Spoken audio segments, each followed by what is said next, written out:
Olá pessoal, bem-vindas, bem-vindos. Eu sou Joel Machado e é um prazer estar com vocês. E olha só, hoje vamos entrar no segundo episódio da nossa série Imaginando Amanhãs Possíveis. E ao longo de 5 encontros, a cada episódio vamos mergulhar em um tema diferente, sempre com a proposta de olhar com mais atenção para o presente e pensarmos juntos os caminhos que podem se abrir no futuro. Na semana passada, a conversa foi com o Luiz Marques, autor do livro Capitalismo e Colapso Ambiental, sobre as mudanças climáticas que já estamos vivendo, seus impactos, as causas estruturais e os desafios urgentes que temos pela frente. Se você ainda não ouviu, vale muito a escuta. É uma conversa que nos ajuda a entender como o futuro que queremos viver depende das escolhas que fazemos agora. Então confere lá depois, é um daqueles episódios necessários que iluminam o nosso olhar de várias maneiras. E hoje a gente muda de tema, mas continua com um olhar voltado para o futuro. O assunto deste episódio é sobre o câncer. O câncer é uma realidade que impacta a vida de muita gente, né? Seja diretamente ou através de familiares e amigos. É uma palavra que traz apreensão, mas que também desperta uma grande mobilização na medicina, na ciência e no cuidado às pessoas.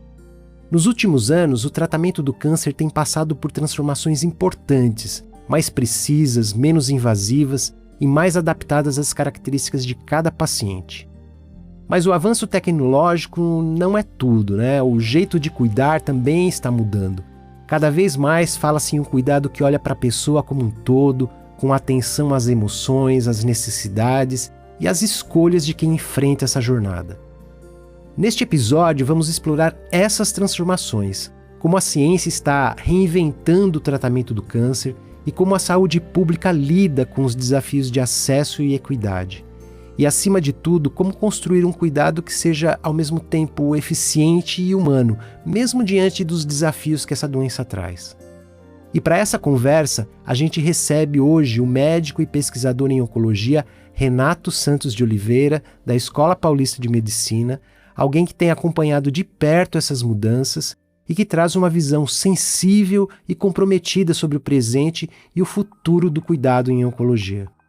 Então, ajusta o som, porque hoje o papo é sobre as novas fronteiras para o tratamento do câncer.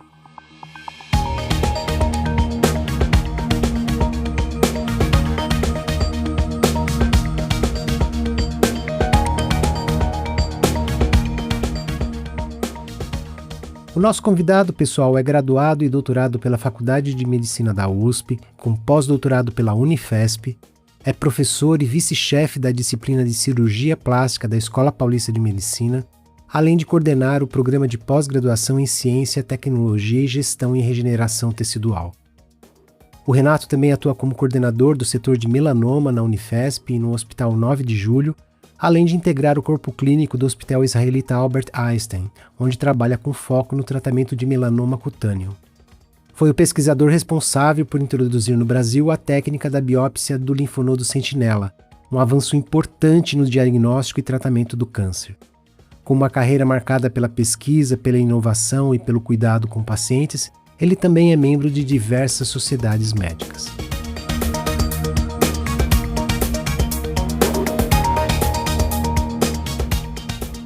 Renato, muito obrigado pela sua presença aqui no Conexões Inerentes, seja muito bem-vindo.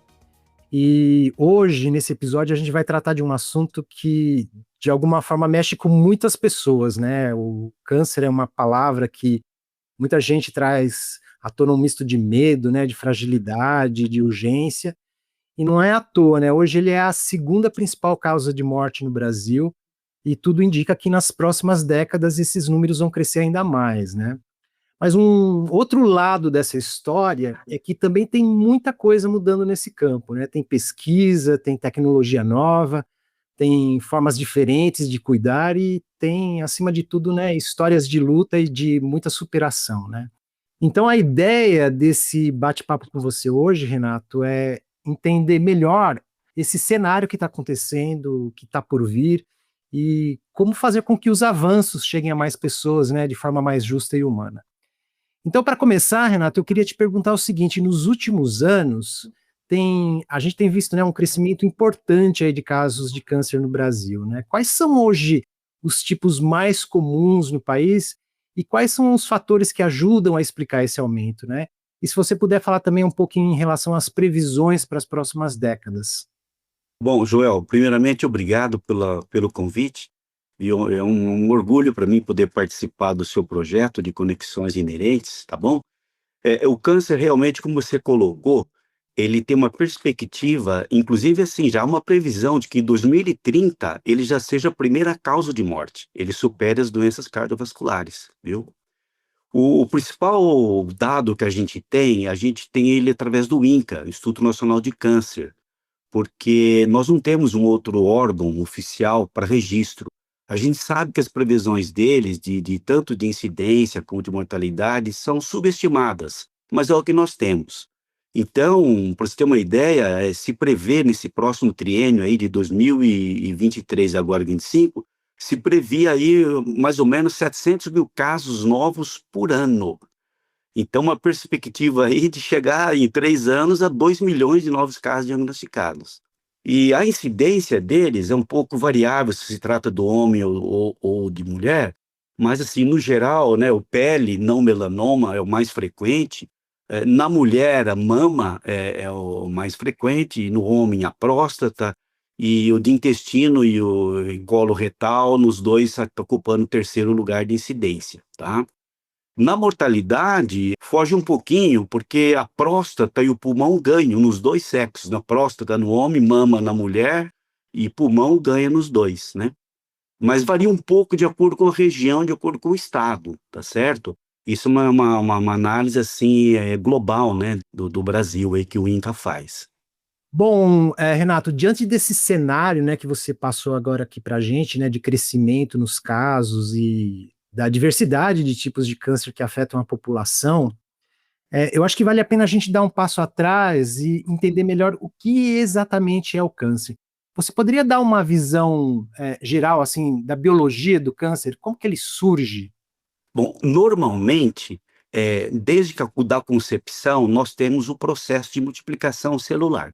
No indivíduo já formado, ainda continua a multiplicação celular para fazer a reparação de perdas, de substituição de tecidos. E isso é controlado. Então, o organismo tem um sistema próprio de controle, dessa multiplicação celular. Quando chega no objetivo, interrompe. Esse processo é similar, por exemplo, no sistema imunológico, ele tem um sistema de freio. O que acontece no câncer é que, por motivos assim de mutações, o DNA que controla a atividade celular, ele perde esse controle. Então a célula passa a se multiplicar e o indivíduo não consegue parar essa multiplicação. Então, em resumo, seria isso. Um câncer seria a perda do controle da multiplicação celular. É basicamente isso. Essa é uma definição mais tranquila para a gente entender, né? Aí, quando esses mecanismos falham, né, uma célula pode começar então a se multiplicar de forma desordenada, né, vai formar um tumor, e esse tumor ele pode então permanecer naquele tecido ou invadir tecidos ao redor e, em alguns casos, né, se espalhar para outras partes do corpo que são aí no caso as metástases que seria a forma mais grave aí da doença, né? E existe uma forma de classificar, né, Renato, quão avançado o câncer se encontra, né? Como se fosse aí uma medição da extensão da doença. Você poderia explicar para a gente, né, para quem está ouvindo, como é essa classificação? Porque entender esses estágios é bem importante para definir depois o tratamento, não é? Com certeza. Bom, como tudo na medicina, né, Joel, a base de toda a conduta médica é um bom diagnóstico. E no câncer, a gente acrescenta mais um item. A base de todo projeto bom para tratamento do câncer é o seu estadiamento. Então, o que que é o estadiamento? É você verificar qual a posição da história natural daquele câncer que aquele indivíduo se encontra no momento que você está atendendo ele. Então, esse estadiamento, ele é mais ou menos assim, geral para todos os tipos de cânceres sólidos, que é o sistema chamado TNM. O T relacionado ao tumor originário, tumor primário, T de tumor. O N, que seria, na maioria das vezes, o primeiro lugar para onde vai disseminar, que ele vai espalhar, que seria os linfonodos. N também de nódulos, linfonodos. E o M já é quando no estágio mais avançado, como você falou, ele já aparece as metástases. que são as metástases? São células originárias do tumor primário que caem na corrente circulatória linfática ou sanguínea e vai se alojar e crescer e multiplicar independente da vontade daquele órgão, do controle daquele órgão naquele tecido. Então você tem uma metástase, por exemplo, no pulmão, no fígado, nos ossos, no cérebro, e cada tumor tem a sua fisiopatologia diferente. Por isso que a gente fala em câncer, mas na verdade, cada câncer é uma doença separada, né? Que a gente tem que entendê-la de maneira particular, né? De uma forma geral, a gente poderia, se a gente for entender esse estadiamento, classificar 1, 2, 3 e 4, o 1 seria o tumor cresce, está ali localizadinho ainda no seu tecido, no 2 ele já está um pouquinho diferente, mas continua ali naquele local, o 3 ele já vai para o linfonodo e o 4 seria aí o mais grave, que seria a metástase, né? Exatamente, exatamente. O estadiamento realmente vai de 1 a 4, né? Porque o estadiamento ele é resultado da associação dos dados que você tem do T, do N e do M. Então, o estadiamento, quando ele é localizado, ele é dividido em 1 e 2. O 2 é um localizado um pouco mais grave, com maior risco de dar metástases no futuro daquele paciente, mesmo que ele não tenha naquele momento do diagnóstico. E o estádio clínico 3 é o que você falou, é a doença que a gente chama de locorregional. Então, o tumor disseminou, mas ele está ainda no locorregional, foi por via linfática que ele disseminou. E o estádio clínico 4 é quando já tem metástases à distância. A partir dessa avaliação que os oncologistas começam a definir o melhor caminho para a terapia, né? Os tratamentos mais utilizados, eles costumam aí combinar diferentes estratégias, né? Você poderia falar alguma dessas estratégias de tratamento? Classicamente, a modalidade mais importante de tratamento de tumores sólidos é a cirurgia. Mas depois houve aí já o aparecimento da radioterapia, que tem uma participação muito importante, e a quimioterapia. Então, até 15 anos atrás, 14 anos atrás, a gente falava que o tripé do câncer era cirurgia, quimioterapia e radioterapia. A hormonioterapia também, né? Particularmente por câncer de mama e de próstata, entrou também a hormonioterapia, que na verdade era agrupada para o controle de quem fazia quimioterapia. Mas mais recentemente apareceu uma outra modalidade de tratamento muito importante, que revolucionou o tratamento de da maioria dos cânceres, na verdade, que é a imunoterapia, terapia-alvo. Então, isso foi uma grande revolução para melhor que obtivemos que apareceu mais ou menos em 2011, a primeira imunoterapia efetiva, foi em 2011. Então, nós podemos dizer isso hoje, que o nosso armamentário é cirurgia, radioterapia, quimioterapia, combinando também hormonioterapia, e a imunoterapia, como tratamentos, né? Como forma de tratamento. Eu queria voltar um pouquinho, começando pela quimioterapia, porque a quimioterapia foi um conjunto de compostos aí que foram descobertos e tem uma história bastante interessante, né? Principalmente esses quimioterápicos que são mais inespecíficos, né, Renato? Você poderia contar um pouquinho de como esses quimioterápicos mais inespecíficos eles surgiram? Foi assim, na verdade, como várias coisas acontecem na medicina, né? Foram situações assim por observação de algum médico que acabou identificando que aquela substância era bom para tratar o câncer, né? As primeiras drogas utilizadas estavam relacionadas com a mostarda nitrogenada, que hoje temos até hoje ainda o melphalan, que é desse grupo, né? Mas os quimioterápicos, a grande maioria deles, o que eles fazem interferir com o processo de multiplicação celular, mas eles não são seletivos. O que o médico faz é tentar, através de combinações e de dosagens, de esquemas terapêuticos e de períodos, você vai tomar agora, mas daqui uma semana você toma o outro. Então, são esquemas que foram surgindo, se estabelecendo, para dar tempo para o organismo recuperar das células normais que são afetadas também pela quimioterapia. Então, praticamente, você não tem uma quimioterapia que não lese uma célula normal. E nisso, a imunoterapia tem algumas vantagens, né? Porque a imunoterapia, particularmente a terapia-alvo, elas são muito mais direcionadas ao câncer mesmo, né? E isso é muito interessante, né? Porque você falar dessas terapias-alvo, né? Porque esses quimioterápicos mais inespecíficos, eles eram os únicos tipos de tratamento que existiam, mais ou menos até a década de 70, 80, quando a ciência começou a dar passos decisivos aí para compreender mais profundamente como o câncer surgia. Os pesquisadores passaram a investigar com mais detalhes, né, o que acontecia dentro das células tumorais, né, Renato?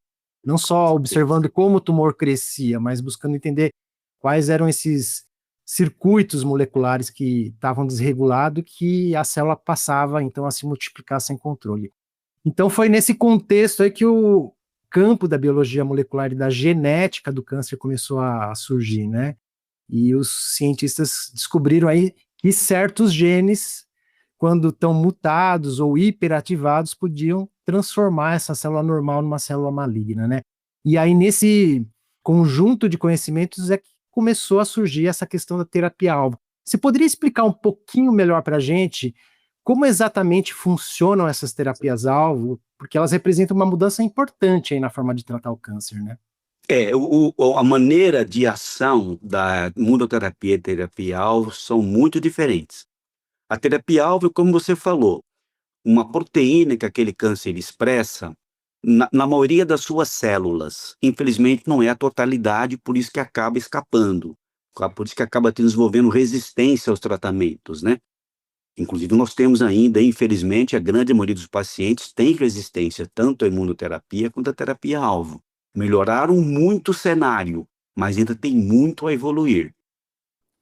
E no caso da imunoterapia, Renato, aí você teria antígenos, né, que são reconhecidos pelo sistema imune, ou você tem também a questão do tumor também inibir o próprio sistema imune, né? Como que funciona essa questão da imunoterapia? Porque existem várias vertentes aí, né?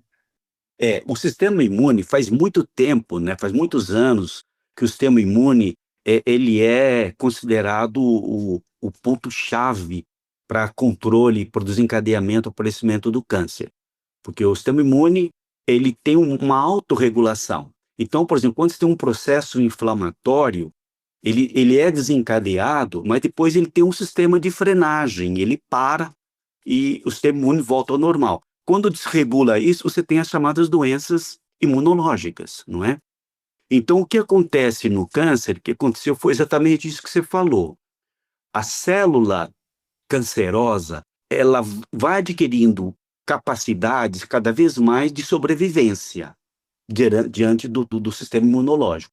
Então, o sistema imunológico ele é um sistema complexo, mas a gente falando em câncer, tem uma subpopulação de células chamadas linfócitos, e especificamente os linfócitos T, são os linfócitos que vão brigar diretamente com a célula cancerosa. São os linfócitos citotóxicos, tá certo?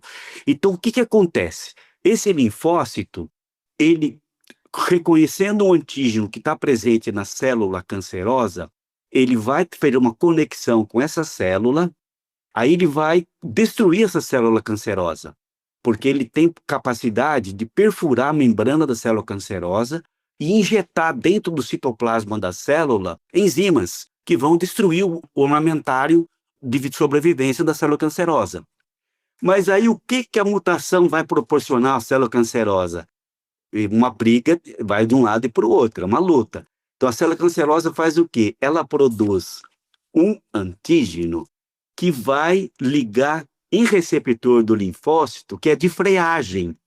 Então esse receptor sendo ligado, ele fala, bom, está me freando porque já resolvi o problema. E ele fica inativo, ele para de destruir a célula cancerosa. Então o que os imunoterápicos, veja só, isso deu prêmio Nobel, né? Aliás, eu conheci o professor Alisson, que foi um dos prêmios Nobel de 2011 de Ipilimumab, eu conheci ele lá no Memorial, quando ele era ainda um pesquisador assim, iniciante. Muito bem. Então, o que acontece? Acontece que esse imunoterápico, ele vai se ligar ao linfócito, por isso que eu disse que é diferente da terapia-alvo. Na terapia-alvo, a molécula liga na célula cancerosa.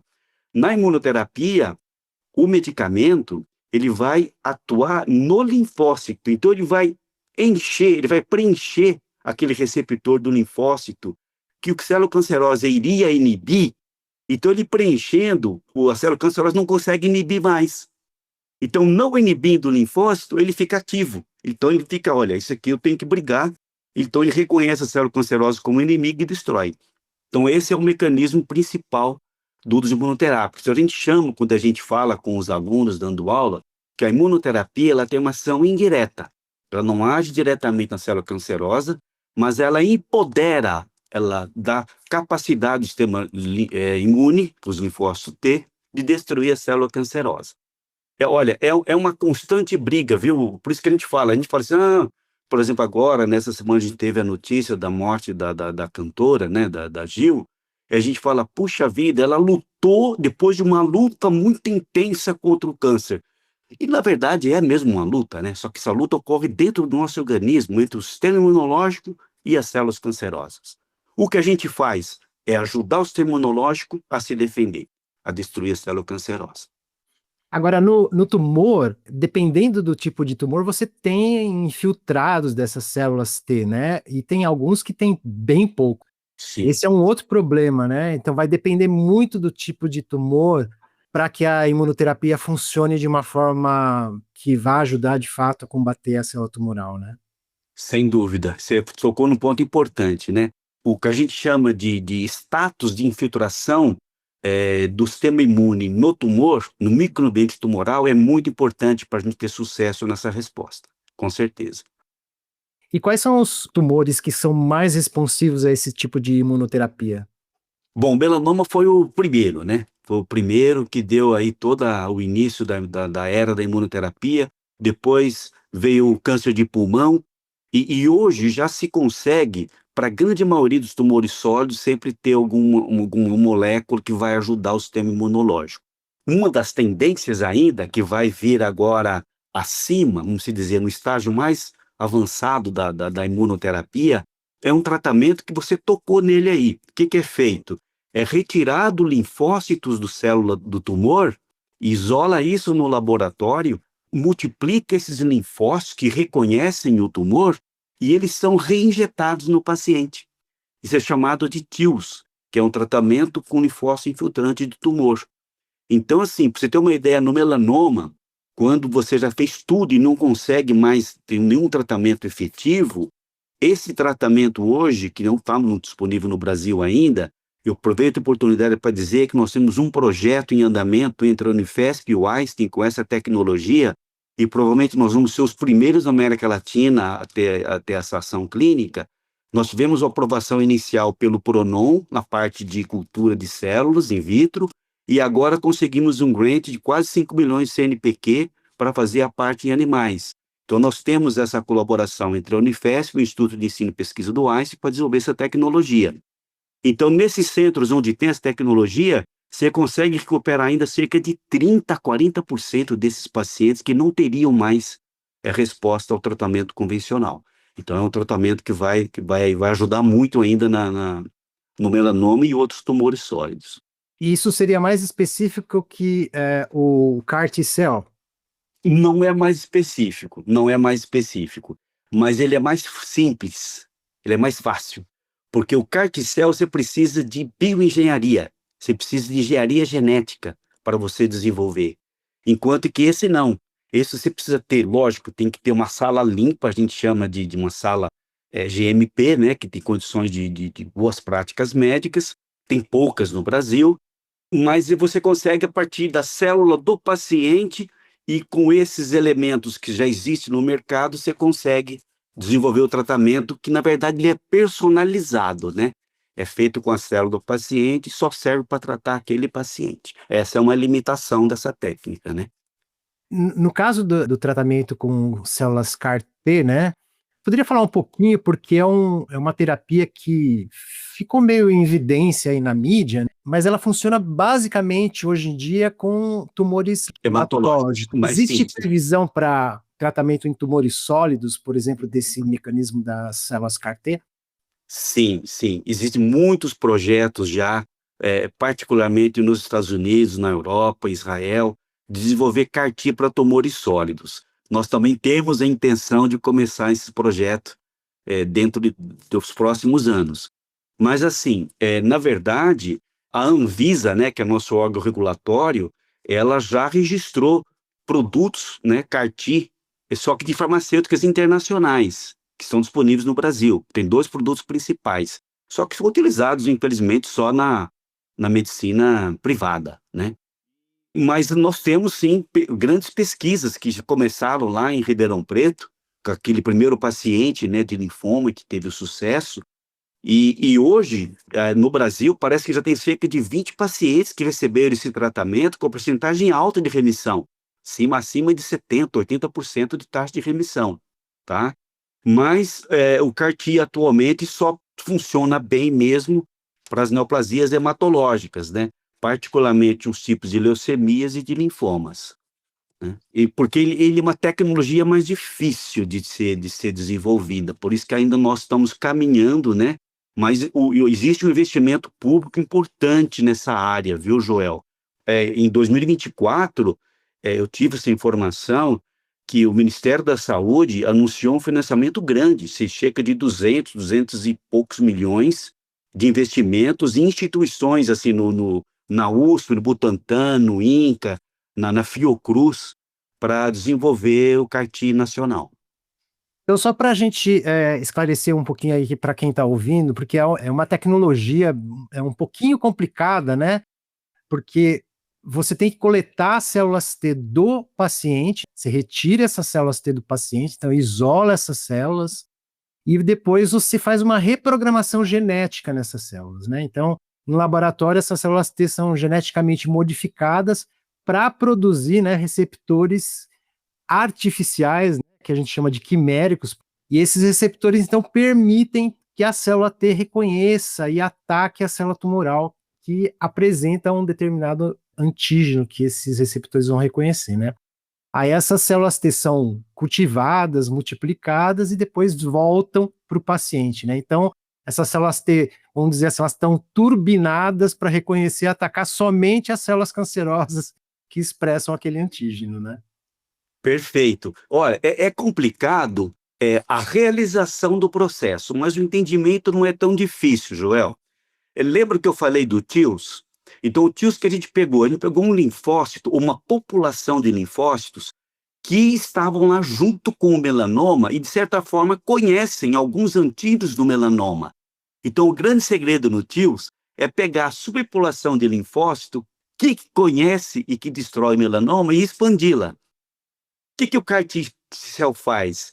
Ao invés de eu ficar preocupado se o linfócito já conhece o melanoma, eu faço o contrário. Eu conheço um antígeno na célula cancerosa, por exemplo, no caso do que a gente tem dos linfomas, é o chamado CD20, a célula do linfoma expressa o CD20. O que eu faço?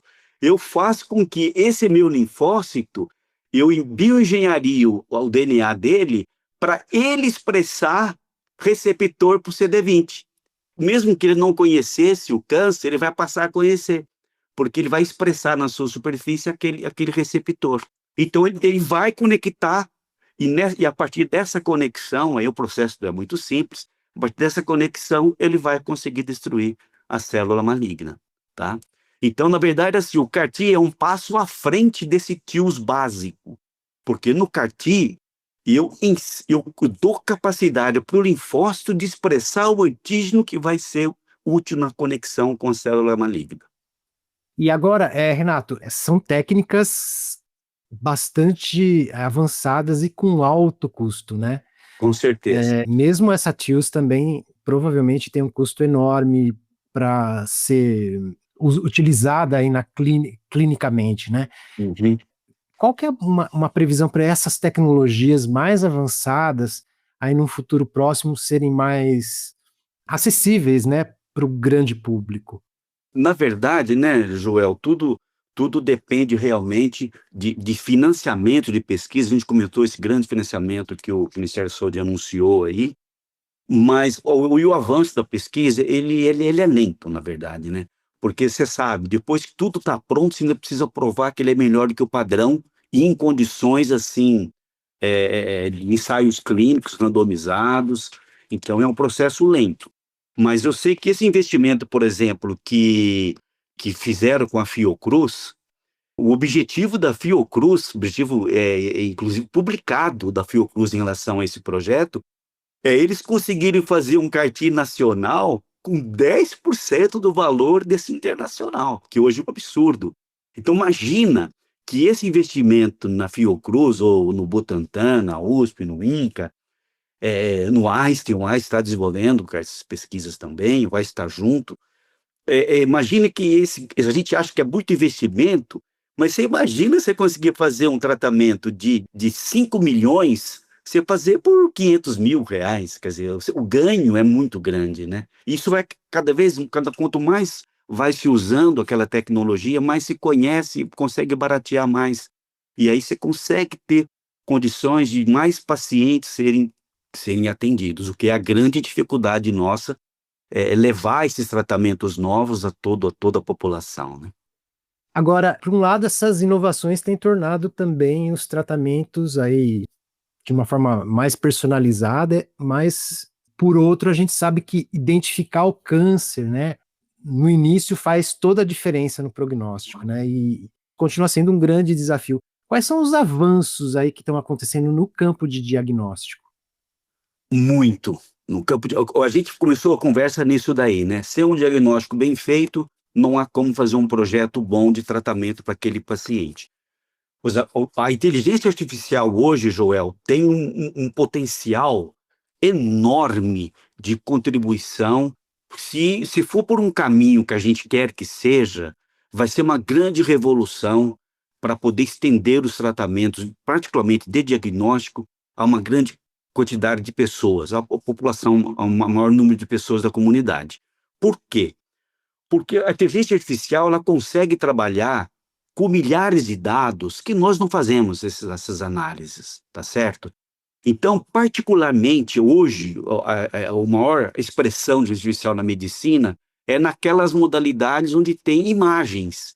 Então, na radiologia, que é exame de imagem, na dermatologia, que são lesões de pele que você tem imagem, na patologia, que você tem as lâminas de imagem, e hoje você sabe, as lâminas elas são digitalizadas e os patologistas fazem home office. Ele recebe na casa dele, lá, ó, você vai ter hoje 100 casos para você resolver. Esse é o seu dever de casa.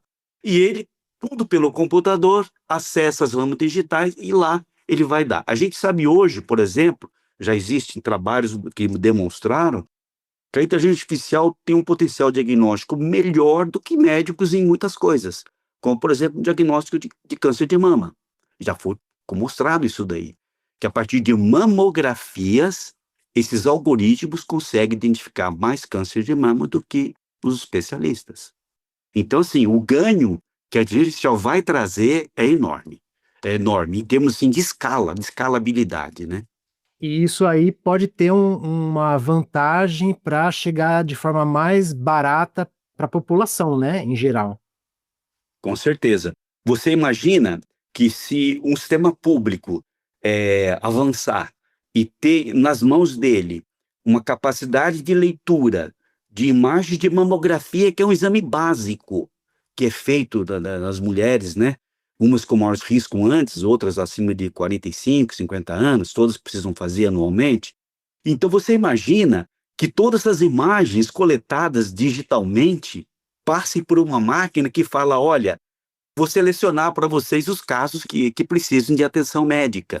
Já é um avanço enorme, né? Com certeza, um avanço enorme.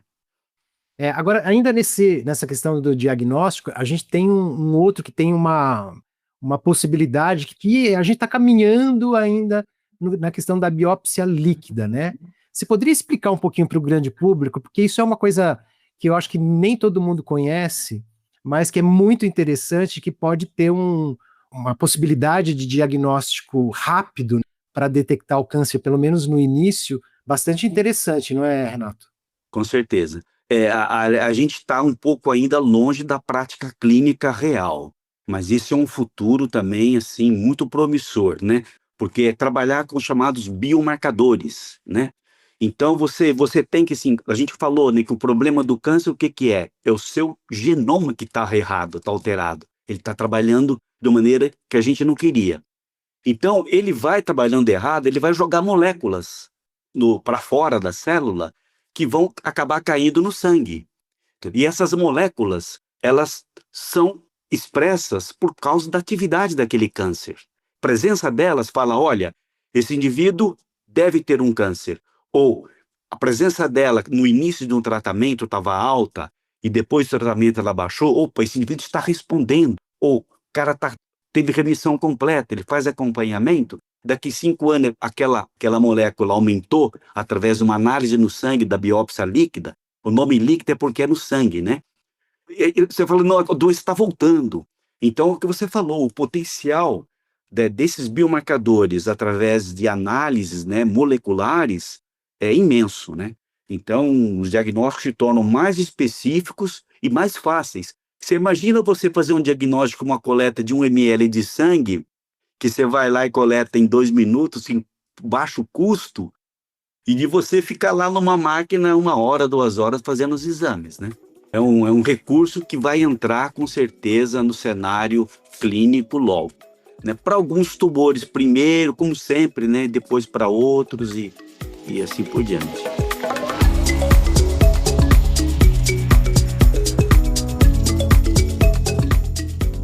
Agora eu queria falar um pouquinho, Renato, sobre vacinas, né? A gente já tem algumas vacinas que previnem alguns tipos de câncer, né? Como o HPV. Essa vacina já está disponibilizada. Agora a gente tem uma grande novidade que são as vacinas terapêuticas, né? Essas vacinas baseadas no mesmo mecanismo que foi utilizado nas vacinas para a Covid-19, né? Que são vacinas de RNA mensageiro. Você poderia falar um pouquinho sobre isso? Porque eu acho que tem essa vacina da BioNTech, que é voltada mais para melanoma e que é uma grande novidade aí agora, né? É preciso a gente falar, né, Joel, que isso são perspectivas que a gente tem, né? Ainda também não está clinicamente sendo usado essas vacinas em todo o mundo.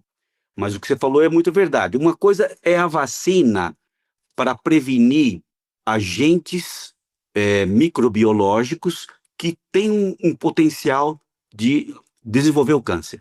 Então, você comentou muito bem. O HPV para o câncer do colo uterino, o câncer anal, perianal.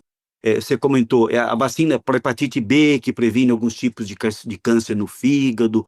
Então, você está tirando a possibilidade daquele vírus, ou mesmo existem algumas bactérias, que vão potencializar aquele indivíduo de desenvolver um câncer. Então, isso é uma coisa ótima. Então, você sabe que hoje, até o teste, né, para detectar câncer de colo uterino, ele já mostrou que é muito melhor você pesquisar a presença do HPV naquele esfregaço colo uterino e da vagina, do que você fazer o antigo Papa Nicolau. Então, quer dizer, essas vacinas que você comentou, é uma pena que a população toda não se vacina. Para a hepatite B, particularmente, e para o HPV, e tem um vírus também mais na África, né, que é o Epstein-Barr, que também tem prevenção se você utilizar. Agora, esse outro tipo de vacina que você está comentando, que são as vacinas terapêuticas, que aproveitou a tecnologia desenvolvida na Covid, ele tem um princípio diferente. Por quê? Porque nessa vacina tradicional, você trabalha o agente microbiológico para a partir dele fazer a tua vacina. Então você vai ensinar o organismo a reconhecer partículas daquele agente microbiológico e quando aquele agente microbiológico entrar no teu corpo, o teu linfócito conhece, uma subpopulação chamada linfócito de memória, e vai desenvolver uma resposta e vai destruir o agente microbiológico. Então você precisou do agente microbiológico para desenvolver a tua vacina. A vacina da mRNA é diferente, porque, de novo, você faz uma bioengenharia, você ensina o teu sistema a produzir aquele antígeno. Então, por isso que existe um certo medo na população, para, eu não vou fazer vacina de mRNA, não, mensageiro, porque eu vou estar alterando o meu DNA que está em jogo. Mas aí, na verdade, o que é? A coisa é bem selecionada. Então, você vai ensinar aqueles linfócitos a produzirem aquele antígeno que vai reconhecer o inimigo e destruir, no caso, a célula cancerosa. No caso que você comentou da biotech, é um projeto de melanoma, que não é isolado. O tratamento efetivo que eles conseguiram foi justamente associar essa vacina com o imunoterápico, que foi o pembrolizumab, que é um anti-PD-1 que a gente chama, que é um tipo de imunoterapia. Então não é a vacina isolada. Então, por enquanto, não é aquela vacina tradicional que a gente conhece. Ó, tomou vacina, não vai ter doença. Não. Essa vacina ela é um coadjuvante e melhora muito a ação do imunoterápico, tá? Então, tem uma perspectiva muito grande de associação dessa tecnologia com outros tratamentos. E essa combinação aí de todas essas informações e de todas essas novas tecnologias é o que talvez vai reverter em uns protocolos novos, né, para os tratamentos futuros também, né, Renato? Você sabe, né, que o país hoje que mais desenvolve genômica, que está mais avançado em utilizar genômica na medicina é a Inglaterra, né?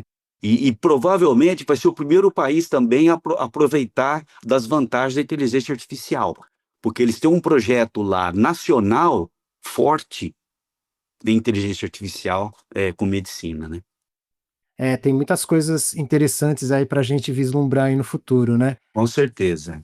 Bom, agora, Renato, eu queria falar um pouquinho com você sobre essa questão do tratamento oncológico para a população, né? A gente, quando pensa no avanço, né, do câncer no Brasil, né, eu queria te ouvir um pouco sobre como essa estrutura que a gente tem hoje para tratamento de câncer no SUS, que tipo de terapias e de tecnologias estão de fato disponíveis no SUS e como que ocorre esse acesso e esse cuidado em diferentes regiões do país?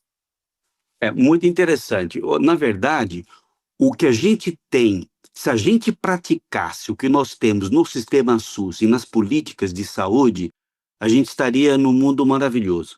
É que, infelizmente, a prática, a execução das políticas públicas, elas não conseguem ter aquela efetividade da proposta, né? Então, assim, no que se refere à oncologia, existe uma rede nacional, né, para poder trabalhar isso. E ela procura integrar desde o município, o estado e a federação.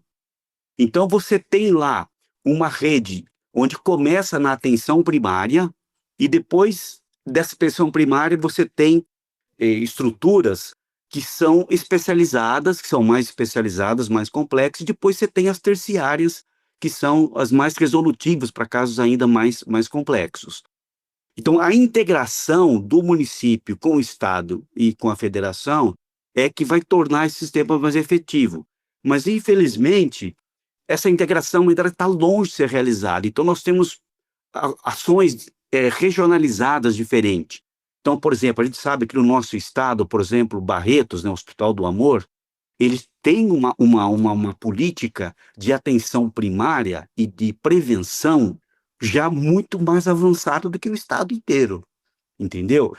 Em termos de estados, o Paraná, particularmente o norte do Paraná, tem uma integração de município com o estado mais efetiva na oncologia do que os outros estados. Então ainda é muito desigual os avanços, né? Mas, resumindo, seria isso, seria assim, existe uma atenção primária por médicos de família, por centros de saúde, que deveriam acolher e dar o despertar que esse paciente precisa de cuidado. Esse paciente cairia numa rede oncológica que vai direcioná-lo ao diagnóstico e a um tratamento rápido, né? Você sabe, no estado de São Paulo nós temos a rede Hebe Camargo e a rede CROSS, que é a rede que normatiza os encaminhamentos dos pacientes oncológicos pelo SUS, tá certo? Inclusive, a professora Débora, que é a coordenadora do nosso programa, ela sabe que no nosso programa de mestrado profissional, nós temos um projeto forte de colaboração com a CROSS para poder agilizar o tempo entre o diagnóstico do paciente e o seu tratamento. Especificamente, a gente está fazendo isso com melanoma primeiro, mas a gente acredita que poderá ser um modelo para os outros tumores, no estado de São Paulo, na Rede Cross. Então, a gente está fazendo isso. Por quê? Porque nós temos a lei, como a gente estava falando, as leis são boas, os projetos são bons, mas a prática é difícil de executar, não é? E por quê? Por várias razões, né? Dinheiro, principalmente, né? Sustentabilidade na parte financeira. Mas, por exemplo, o que a gente estava comentando da Rede Cross, da Rede Hebe Camargo, ela prevê que em 60 dias após o diagnóstico, o paciente tem que ser tratado de câncer no estado de São Paulo. Mas isso não ocorre. Por quê? Porque o sistema não consegue fazer isso. Todo mundo está querendo fazer, mas não consegue.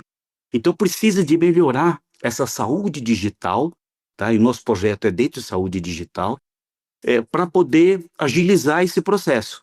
Então, assim, o grupo que eu coordeno, viu, Joel, eu vou me permitir dizer isso, há 2 anos nós tivemos um financiamento do Estado, através de um mutirão, que foi um projeto de uma deputada, que deu uma verba para a gente fazer um toque de caixa nos pacientes com câncer. Então, no meu setor, por exemplo, hoje, o paciente, nós zeramos a nossa fila de melanoma. Hoje, o paciente que entra na Unifesp, no Hospital São Paulo, com melanoma para cirurgia, ele é operado em 30 a 40 dias no máximo.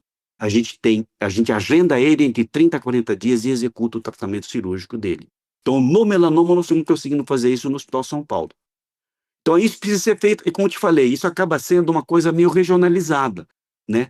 E a ideia é que isso seja o quê? Uma coisa integrada, que todos os municípios participassem, que todos os estados participassem e a federação participasse. Agora, pensando nesse cenário aí que você trouxe, né, fica difícil não comparar com o que acontece na saúde pública e na saúde suplementar, né? Quais são, na prática, as principais diferenças aí que você vê entre o que é oferecido na rede pública e o que está disponível aí nos planos privados quando a gente fala de tratamento oncológico? A grande diferença hoje, Joel, é justamente a imunoterapia e a terapia-alvo. Essa é a grande diferença. Mas nós temos deficiência mais básica ainda. O papel da radioterapia no tratamento de muitos tumores é muito importante. E nós não temos condições, nós não temos equipamento de radioterapia que atenda a toda a nação. Nós não temos equipamentos de radioterapia, tá? E quando tem às vezes aquele equipamento muito antigo, sucateado. Entendeu? Então nós temos deficiência básica, que é o fornecer cirurgia, radioterapia, quimioterapia, hormonioterapia para todo mundo. Essa deficiência a gente ainda tem, e ela foi agravada, essa desigualdade, com o advento dessas tecnologias novas, que você comentou muito bem na nossa conversa, com a imunoterapia e a terapia-alvo. Então hoje nós temos a Anvisa obrigando e legislando sobre a saúde suplementar, e elas são obrigadas a cumprir os tratamentos, alguns tratamentos específicos, normatizado, né, de imunoterapia e terapia-alvo. E no estado, esses tratamentos, eles são pouquíssimos. Eles são, primeiro, que são em número pequenos de disponibilidade. Segundo, que basicamente você tem 2 instituições que eu conheço, posso até não estar falando a verdade real, mas que eu conheço de 2 instituições que têm acesso a esses tratamentos, e são acessos irregulares, não são acessos assim permanentes, que é o Instituto Nacional do Câncer e o ICESP aqui em São Paulo. Eles ainda conseguem, em algumas situações, fornecer imunoterapia e terapia-alvo. Mas, por exemplo, na nossa Unifesp São Paulo, nós não temos. Bom, Renato, agora mesmo que a gente não consiga avançar em gestão e acesso, né, existe uma questão que paira aí no horizonte, preocupa muita gente, que é o envelhecimento da população. E a gente sabe que o câncer surge com uma incidência muito maior em pessoas mais velhas, né? Também tem essa questão do aumento dos custos do tratamento, né, especialmente dos medicamentos mais modernos. Como é que o SUS vai conseguir sustentar tudo isso lá na frente, né? O que seria necessário fazer desde já para garantir que esse sistema continue dando conta aí do recado? Olha, Joel, você tocou num ponto assim muito importante do ponto de vista real e prático, né?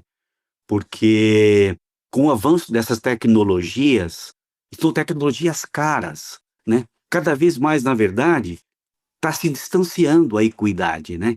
Cada vez mais você tem uma população seletiva que pode ter acesso a esses tratamentos.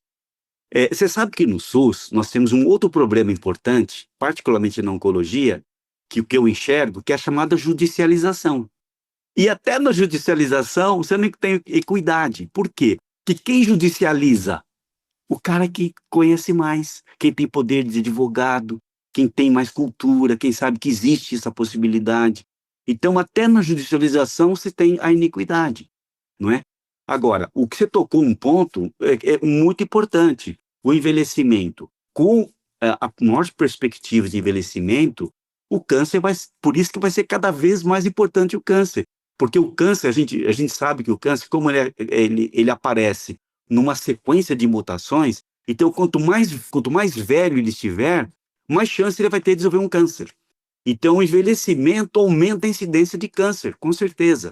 Então, você vai ter um desequilíbrio epidemiológico.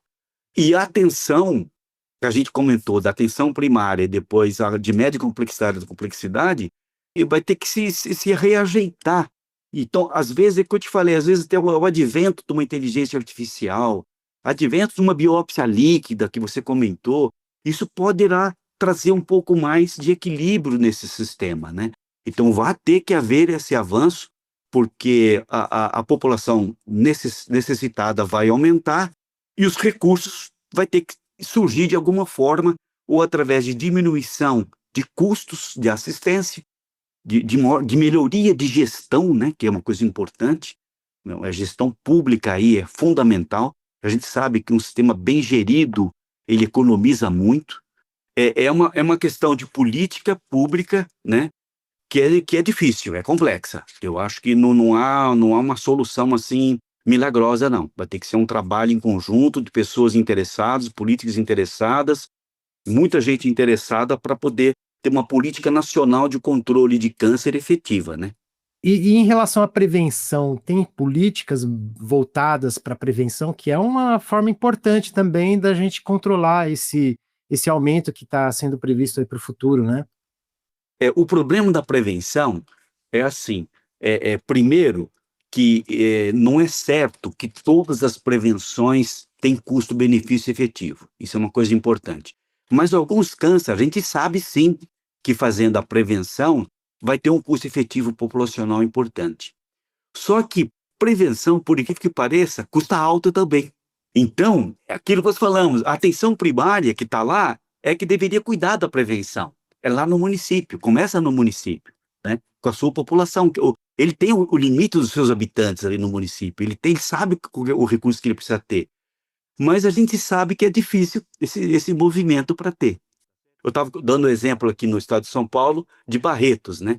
Barretos, e outra, a prevenção, você vê, a gente tem polícia de prevenção, a gente sabe que no Amazonas, por exemplo, tem uma ação lá no Amazonas que tenta fazer uma ação pública de prevenção de câncer. A gente sabe que existem as políticas, mas elas são pequenas ainda, são poucas, né? A atenção primária é o principal fator, eu acho que, de investimento hoje necessário para a gente diminuir essa desigualdade de assistência na oncologia. Então, agora eu queria falar um pouquinho, porque você falou aí que é importante a gente melhorar a integração, fortalecer essas redes regionais, né, que certamente vão contribuir para um cuidado mais contínuo, mas também a gente precisa pensar em algumas abordagens também que valorizem a qualidade de vida durante todo o percurso do tratamento, né? Então eu queria que você falasse sobre essa questão dos cuidados paliativos, né, nesse contexto aí. Como você vê o papel dos cuidados paliativos no Brasil, de que forma eles podem ser fortalecidos aí para promover uma humanização efetiva aí, né, mesmo no tratamento do câncer? Puxa, você tocou no outro ponto importante, que nós estamos agora na extremidade oposta, né? Acabamos de falar na prevenção, estamos falando agora em cuidados paliativos. Primeiro, Joel, que cuidado paliativo não significa desistência do tratamento, né? Isso já tem um conceito muito importante, né? Porque ele é uma abordagem mais integral, né? E ela é compassiva, ele tenta melhorar a qualidade de vida do paciente desde o seu diagnóstico até uma condição mais grave, até o seu final de vida, né? Até o luto. Então, o cuidado paliativo, ele é integrativo, ele não começa só na fase final, ele deveria ser abordado numa ação desde o diagnóstico. Com certeza, a implementação de cuidado paliativo centrado no paciente, né, é humanização de tratamento, né? Essa capacidade, né, dos cuidados paliativos na humanização do tratamento oncológico, ele ocupa um papel central no relacionamento médico-paciente, no saúde-paciente. É uma questão de dignidade, né, de valor, de você apoiar na hora do sofrimento do paciente. A gente sabe que tem hospitais que tem até assim, grupos específicos, né, de ação, de cuidados paliativos, e é um setor dentro da oncologia fundamental.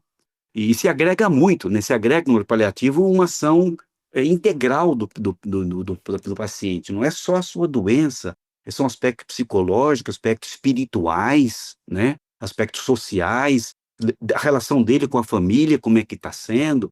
Então é uma coisa assim, maravilhosa, mas de novo, custosa. Tudo custa, né? Custa tempo. Tempo é a maior dificuldade hoje na vida é tempo, não é? Mas precisa, nós temos população, nós temos profissionais. É uma questão realmente de gerir de maneira adequada e conseguir efetivamente estar oferecendo também no sistema SUS esses cuidados paliativos, né? Dentro dessa política nacional de humanização que existe e que também precisa ser efetivada, né? Bom, depois de todo esse panorama tão detalhado, esclarecedor aí que você trouxe para a gente, Renato, fica evidente, né, a complexidade aí dessa rede, né, de fatores que envolve levar um tratamento de qualidade aí para os pacientes, né? Os desafios aí são muitos, mas a ciência, sem dúvida, desempenha um papel muito importante nesse processo, né? Então, para encerrar, eu gostaria que você falasse um pouco sobre a importância da ciência, né, e como a possibilidade de transformar a atenção oncológica no Brasil. Sim. Olha, João, eu queria destacar uma coisa que é uma opinião minha e de muitos outros colegas oncologistas. Se nós colocássemos em prática o conhecimento que nós já temos hoje de prevenção e tratamento de câncer, particularmente de hábitos de vida, vacinações, todo esse conhecimento que a gente contém, a gente já diminuiria pelo menos em 30, 40% o nosso problema oncológico. Então não precisaria ter nenhum conhecimento a mais da ciência para poder isso acontecer. Só que, infelizmente, uma coisa você tem que, de novo, a política nacional contra o câncer, política nacional de humanização, política nacional de atenção básica. Outra coisa é essa política florescer e ela acontecer. Então esse é o primeiro ponto. Agora, por outro lado, totalmente de acordo. Não é possível você imaginar qualquer avanço hoje, tanto na área médica como em outras áreas do conhecimento humano, sem a ciência, sem o apoio da ciência. Eu acho que todo o avanço humano depende da ciência, né? E é por isso que a gente se sente orgulhoso de participar de uma universidade do nível da Unifesp, porque ali a gente sabe que se faz ciência e essa ciência tem um direcionamento para poder atender necessidades da comunidade. Então, assim, agora, eu estou muito entusiasmado, e vou até aproveitar aqui para comentar, que na pós-graduação, o ano passado, com o apoio da professora Débora e de outros colegas da Unifesp, nós tivemos um evento, um evento chamado 10 anos do nosso curso, e que foi muito, muito entusiasmante, vamos se dizer. E esse ano, nós vamos fazer de novo, só que nós vamos fazer com outro foco, que vai ser o quê? Inteligência artificial na saúde e na Unifesp. Nós vamos tentar reunir todos os profissionais, pesquisadores que estão atuando de alguma forma com inteligência artificial para poder se integrar nesse evento, para a gente poder se conhecer mais e se integrar mais. Por quê? Porque eu atualmente acredito que a grande alavanca para aumentar a escalabilidade da assistência médica na oncologia é a inteligência artificial mesmo. Então nós precisamos trabalhar nesse sentido para implantar a inteligência artificial da maneira melhor que ela pode acontecer no SUS, porque isso vai realmente revolucionar a assistência em todo o Brasil, com certeza.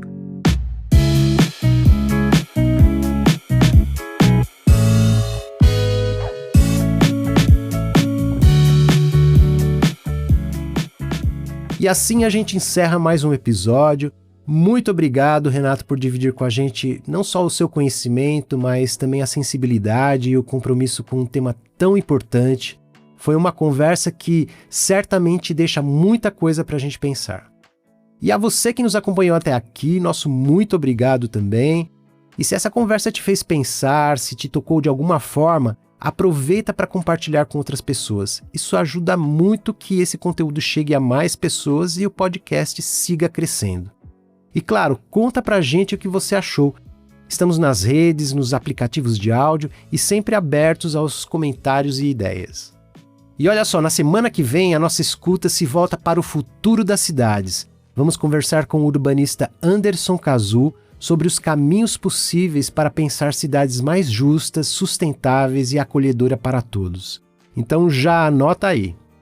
Eu fico por aqui, pessoal. Obrigado novamente pela escuta e a semana que vem a gente se encontra novamente. Um grande abraço, valeu!